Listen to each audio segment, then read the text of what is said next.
penyajian data. Sebelumnya Ibu mau tanya nih, kalian pernah menemukan nggak data itu dalam bentuk tabel atau diagram batang gitu? Pernah.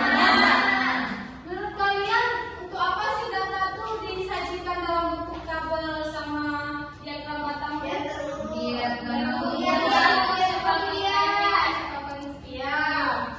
Nah, sekarang ayo kita masuk ke materi kita hari ini, yaitu tentang penyajian data dengan tabel dan diagram batang.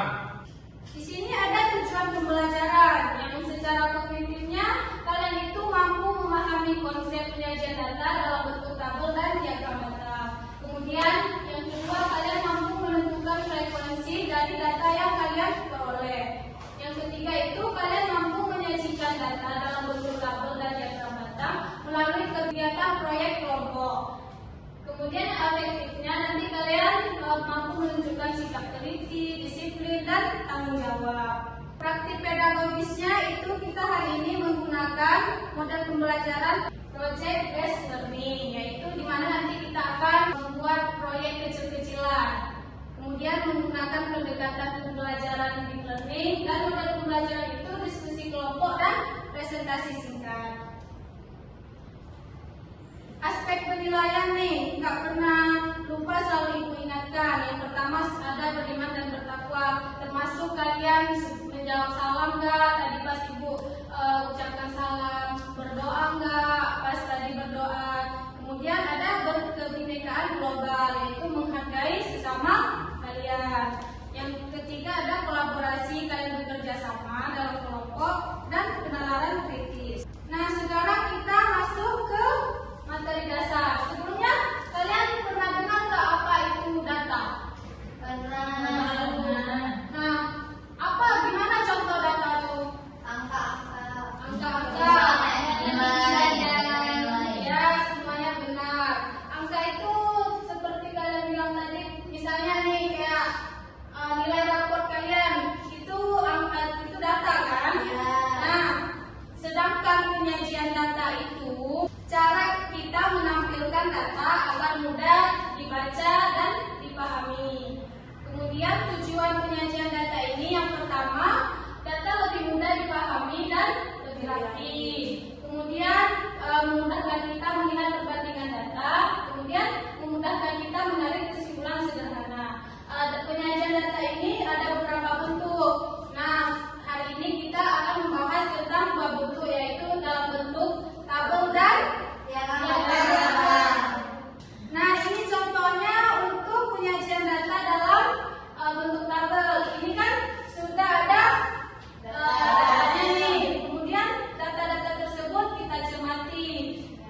Setelah itu kita urutkan dari yang terkecil hingga yang terbesar. Setelah itu baru kita masukkan ke dalam tabel. Dan yang terkecil juga sampai yang terbesar. Ini frekuensi ini caranya, misalnya di sini datanya yang 75 ini kan hanya sekali. Jadi frekuensinya hanya 1. Begitu juga selanjutnya. Nah, sekarang ada penyajian data dalam bentuk diagram batang. Apa sih diagram batang itu? Nah, diagram batang ini penyajian data menggunakan batang-batang berbentuk persegi panjang yang menunjukkan banyaknya suatu data. Panjang atau tinggi itu menunjukkan nilai atau frekuensi data. Contohnya nih, ini ada tabel jenis buah dan jumlah siswa. Ini kan buah favorit siswa, buah kesukaan siswa nih. Di sini bisa kita lihat kalau yang menyukai apel itu ada 2 siswa. Kemudian jeruk ada 5 siswa. Sesuaikan dengan angka yang kalian tulis di samping ini. Kemudian begitu selanjutnya sampai ceri yang memilih ada 13. Nah, sekarang Ibu akan membagikan LKPD. Nanti kalian akan membuat proyek kecil-kecilan nih. Sebelumnya akan Ibu bagi kelompok menjadi 2 kelompok. Yang di depan jadi kelompok 1, yang di belakang jadi kelompok 2.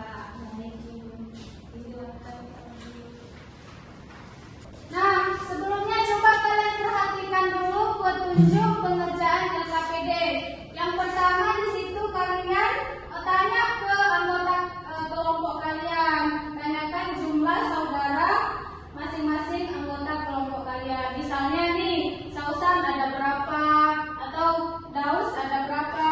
Kemudian kalian catat hasilnya itu pada tabel yang sudah Ibu sediakan. Kemudian sajikan data yang sudah kalian dapat dalam bentuk tabel dan diagram data.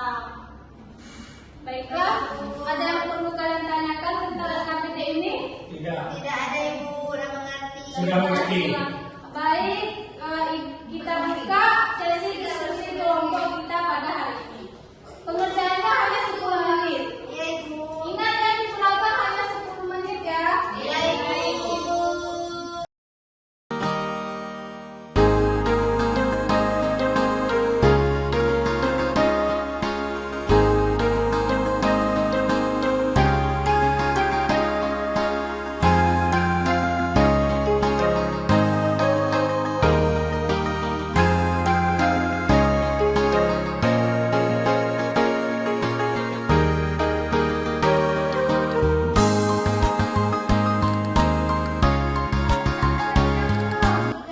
Kelompok 2? Nah, jadi berhubung semua kelompok udah, jadi kita akan melakukan presentasi singkat. Dimulai dari kelompok belakang dulu. Oke. Ayo paparkan hasilnya. Kami ada bertiga, ada Nuda, ada Tia, ada Ami. Jumlah saudara dia 3, jumlah saudara dia 2, jumlah saudara Ami 3. Habis itu jadi jumlahnya semua 8. Berapa jumlah saudara yang paling banyak? Ini di siswa 3. Habis itu ini diagram. Coba tunjukkan kepada teman-temannya, silakan lihat dari hasil temuan kelompok 2. Udah Bu, apa ya? Sudah. Berikan tepuk tangan kepada kelompok 2. Kemudian kelompok 1 silakan presentasikan hasilnya. Siapa Daus, mau? Ibu Daus. Baik, untuk tabelnya kami ada 1, 2, 3, 4, 5. Ada 7 orang, Bu. Ya. Yang pertama Nufus 2 saudara, Sausan 2 saudara, Daus 3 saudara, Ayu 2 saudara, Siti 4 saudara, Julia 7 saudara, dan Putri 3 saudara. Ya. Nah, ini tabelnya ya. Coba Iya, perhatikan. mantap banget. Oke. Bervariasi kan, naik turun kan? Ya, Bu. Jadi Jumlah saudara yang paling banyak ialah Julia, sebenarnya 7 saudara. Banyaknya. Oh ya kan sudah Ibu ya. kemudian coba tuliskan kesimpulan. Kesimpulan berdasarkan data yang kalian peroleh itu apa? Dengan adanya tabel kita lebih mudah nengok datanya. Ah. Yang paling banyak siapa, yang paling sedikit siapa. Kemudian kalau diagram data, Ini siapa? Ini yang naik turun Ibu. baik, semuanya sudah benar. Berikan tepuk tangan. Yeay. Jadi sekarang coba kalian simpulkan apa sih penyajian data itu? Data-data, angka-angka. Selanjutnya dengan tabel.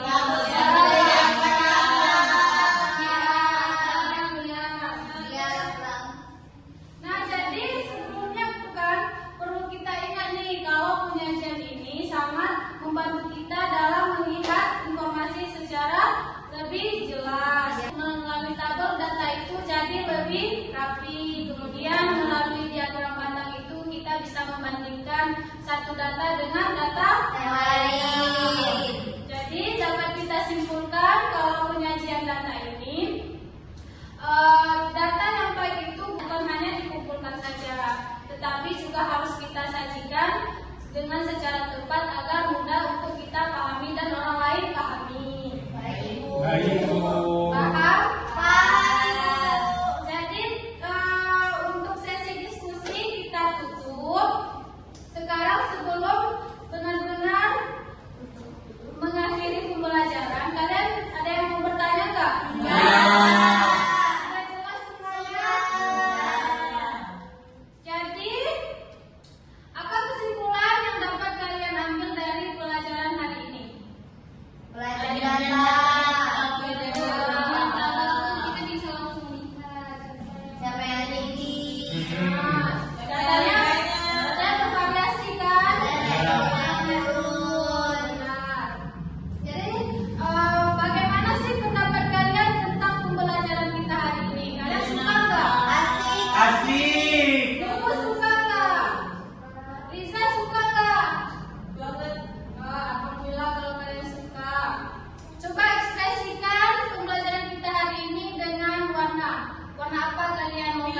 Biru.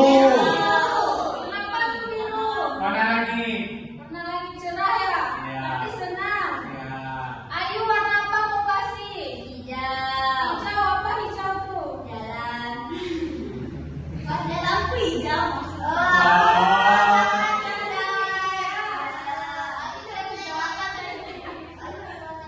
Berarti kami merah berhenti. Kalian artinya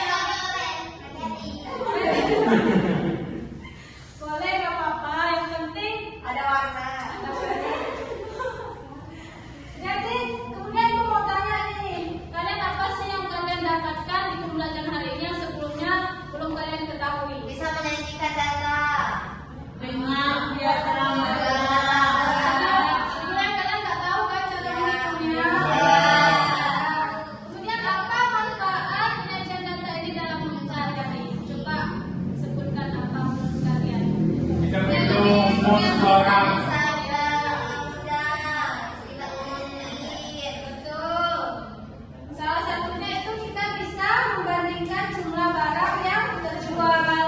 Misalnya yang terjual pada per minggunya atau per bulannya, banyak enggaknya kayak gitu. Jadi sebelum kita mengakhiri, mari kita berikan tepuk tangan kepada